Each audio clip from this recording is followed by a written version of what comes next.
Kakva je kultura stanovanja u Beogradu? Da li mi ovde živimo zdravo, lepo, kvalitetno ili ipak ne? Veliki problem je zagađenost Beograda, to je svima jasno.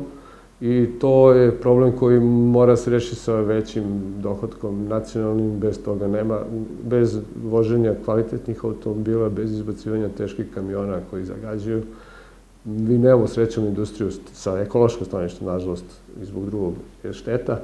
Tako da kvalitet života u Beogradu nije na visokom nivou, stanovanja, mislim, pre svega.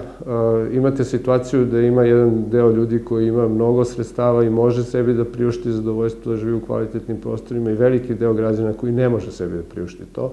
To se i vidi i po fasadama. Mi možemo, grad donira, dotira i popravlja fasade, ali dok god ne dođe situacija da svi građani koji žive imaju mogućnost da poprave svoju fasadu i da osjećaju kao svoju, ne samo fasadu, nego i dvorište i sve ostalo, tek onda Beograd može se digne na jedan viši nivo. A za to treba i mnogo truda i mnogo energije lične svakog od nas.